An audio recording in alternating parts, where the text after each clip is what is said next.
The digital keypad on the front door of my $8,000 a month townhouse was flashing a harsh, unforgiving red error code. From my car parked half a block away, I watched my mother frantically punch in the numbers again. Red. My brother slammed his palm against the heavy mahogany door. Beside him, his influencer fiancé was having a complete emotional meltdown on the sidewalk. Behind them stood 20 confused women. They were paying guests who had just flown in for my sister-in-law's exclusive luxury wellness retreat. My phone began to vibrate against the center console. It was my mother. Call number 1 of what would eventually become 87 desperate attempts to reach me over the next 3 hours. She was about to discover that when you throw the person financing your life out into the street, the money leaves with them. But to understand why my family was currently locked out of a home they thought they had successfully stolen from me, you need to know what my mother whispered to my brother 3 nights earlier, and the highly illegal secret I found hidden in his fiancé's designer bag. Tell me where you are watching from right now, and what time it is. I love seeing how far these stories reach. 2 years ago, my definition of family was built entirely on guilt. My father had passed away suddenly from a heart attack, leaving my mother, Diane, entirely unmoored. She couldn't manage the suburban house alone. She stopped opening mail. She stopped cooking. Every time I visited, the house was dark, and she was sitting in silence. I was 29, single, and had just been promoted to a senior corporate strategist role. I was making excellent money, and had been quietly saving to buy my own property. But watching my mother deteriorate broke me. I convinced myself that I was the only one who could save her. I withdrew my down payment savings and signed a strict 2-year lease on a gorgeous 3-story modern townhouse in the Arts District. It had an elevator, a chef's kitchen, and a private courtyard.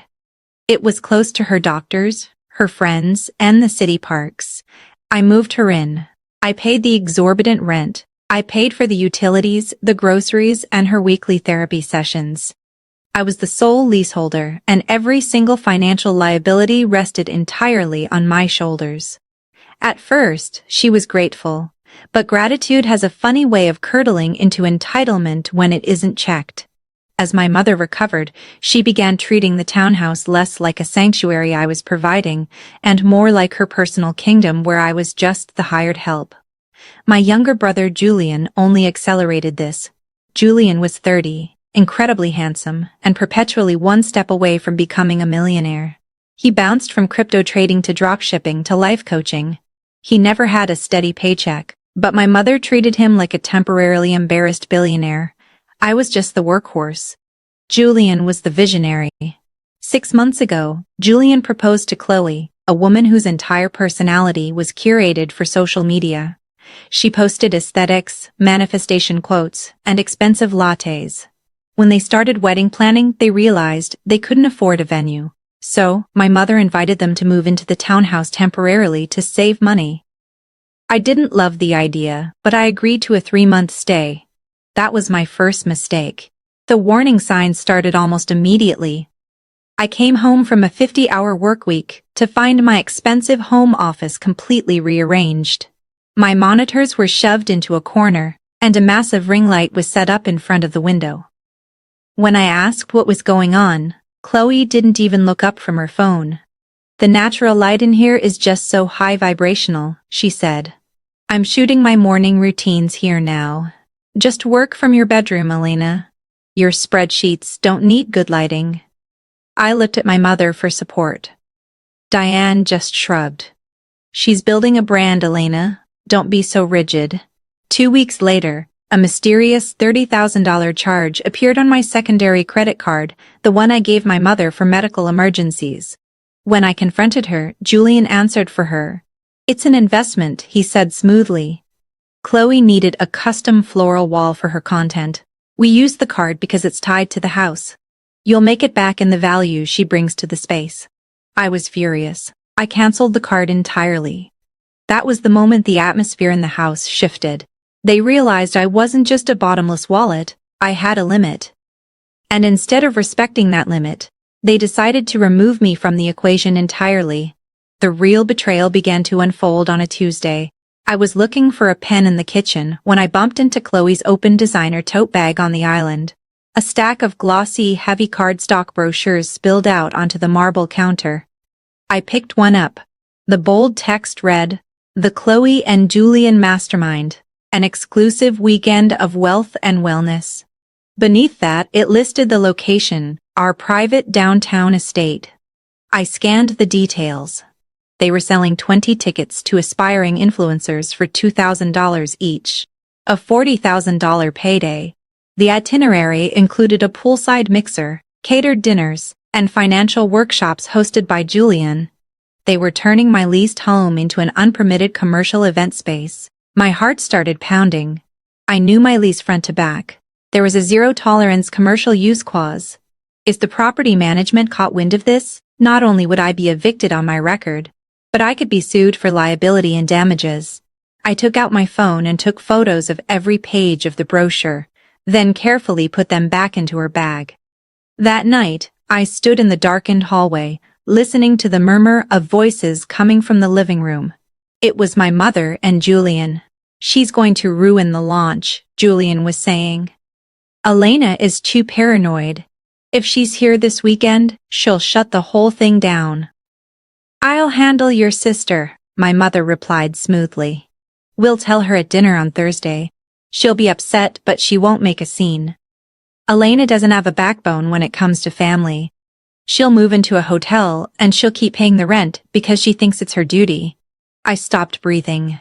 They weren't just planning to use my home. They were planning to throw me out of it. I didn't sleep that night. For 3 years, I had compromised my own future to keep my mother comfortable. I had given up my savings, my privacy, and my peace. I had confused being a daughter with being an ATM. On Thursday night, they staged their ambush. Diane had cooked a rare, elaborate dinner. Chloe was pouring expensive wine. Julian waited until I took my first bite before clearing his throat. "Elena, we have some exciting news," Julian said. "Chloe's brand is taking off. We're hosting a massive launch event here this weekend. It's going to put us on the map." "Here?" I asked, keeping my voice entirely flat. My mother cut in. "Yes, and with the wedding coming up, they really need a stable foundation. So Julian and Chloe are going to take over the townhouse permanently." I stared at her. "Take over? You're single, Elena," Chloe said, using that soft, patronizing tone she used in her videos. "You don't need a 3-story house. We're trying to manifest a legacy. You're holding on to this space out of greed. We need you to pack your things and be out by tomorrow morning. The guests arrive Saturday." I looked at my brother. "And who is paying the $8,000 rent?" Julian laughed, a sharp, dismissive sound. "You have a 6-figure corporate job. You can afford a small apartment for yourself while you cover this place for us. Think of it as investing in your family's future." The sheer audacity of the demand hung in the air.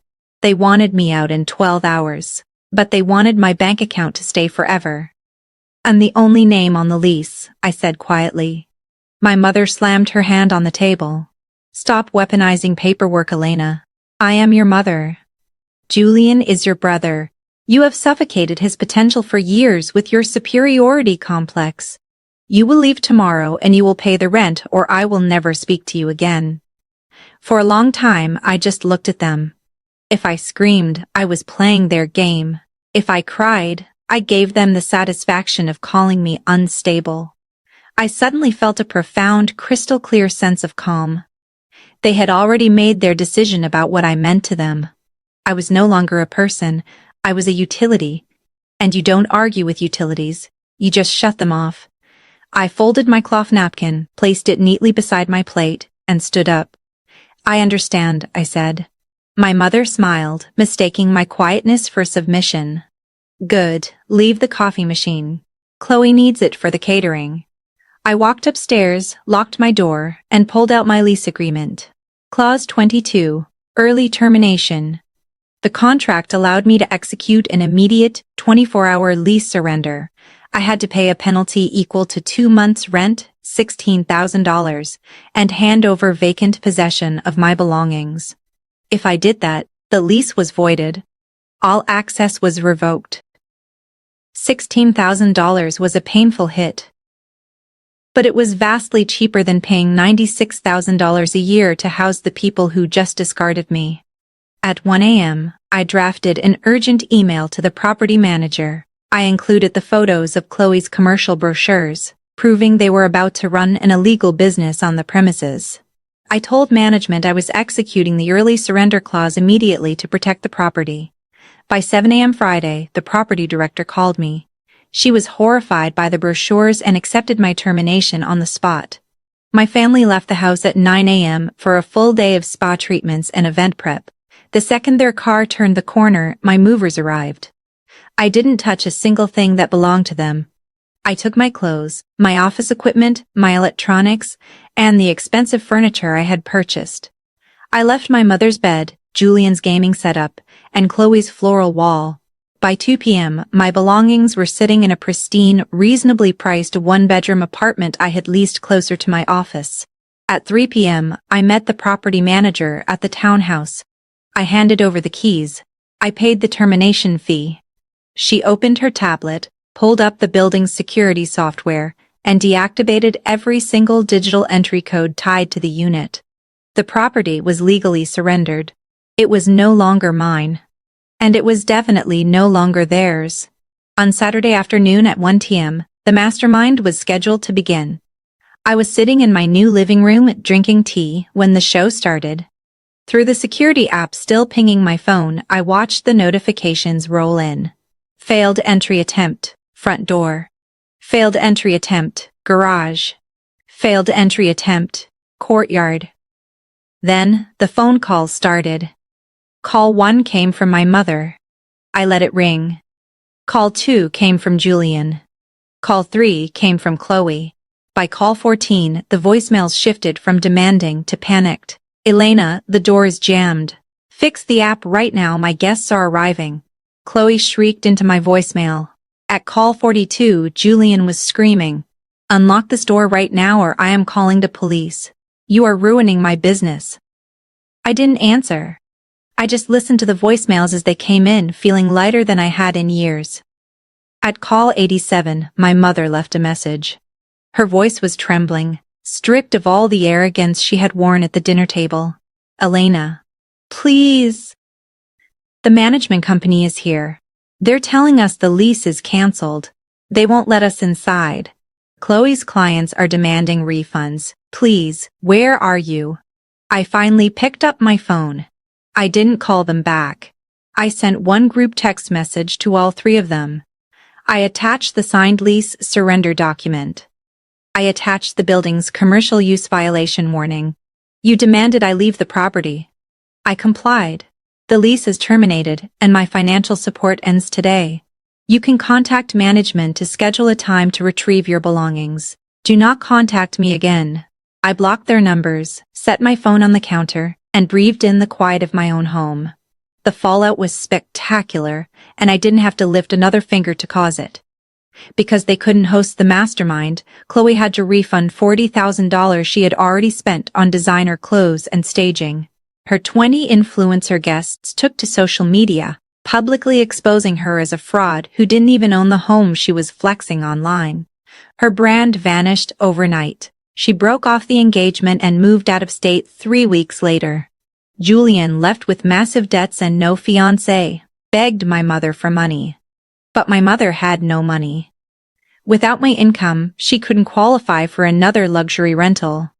She had to spend her remaining emergency savings on a cramped, dark apartment on the outskirts of the city.